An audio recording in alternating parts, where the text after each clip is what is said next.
দলগুলোকে নিবন্ধন দেওয়া হয়েছে, আর কেন তারেক রহমান নিবন্ধন পায়নি সেটি জানার জন্য প্রধান নির্বাচন কমিশনারের কাছে যাব এবং তার কাছে জানতে চাইব।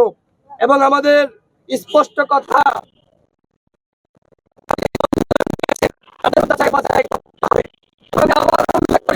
নিবন্ধন পাওয়ার ১ নম্বর শর্ত হতে হবে রাজপথের সক্রিয়তা।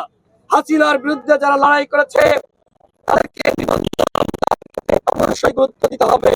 আমি আজকে ব্যক্তিগত পর্যায় থেকে আমাদের রাজপথের সংগ্রামী সহযোদ্ধা, ভারতীয় আধিপত্যবাদী শক্তির বিরুদ্ধে লড়াকি সৈনিক, রাজপথের সংগ্রামী নেতা, 2018 সালের কোটা সংস্কার আন্দোলনে যিনি গুরুত্বপূর্ণ ভূমিকা রেখেছেন, বলা যায় যে কোটা সংস্কার আন্দোলন সৃষ্টি করেছে।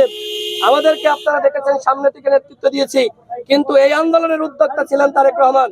এমনকি আমরা দেখেছি এই 24-এর গণঅভ্যুত্থানে তিনি আটক হয়েছিলেন। আমরা দেখেছি বিজিবির গাড়ি তিনি কিভাবে আটকে দিয়েছিলেন, গাড়ির সামনে এইভাবে দাঁড়িয়েছিলেন, এবং সেই ছবি ভিডিও সারা দেশের মানুষকে জাগ্রত করেছিল। তিনি লাঠি হাতে এদেশের মানুষকে রাজপথে নেমে আসার আহ্বান জানিয়েছিলেন।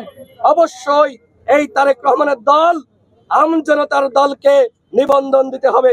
এই মুহূর্তে আমি নির্বাচন কমিশনে যাব তারেক রহমান ভাইকে সাথে নিয়ে। প্রধান নির্বাচন আপনি যাবেন না? আচ্ছা, আমি কথা বলবো। তারেক রহমান ভাই যেহেতু এখানে অনশন করছেন, তার অনশন তিনি অসুস্থ হয়ে যাবেন, প্রধান নির্বাচন কমিশনের সাথে কথা বলবো, সেই লক্ষ্যে আমি এখন নির্বাচন কমিশনের ভিতর ঢুকবো। Thank you.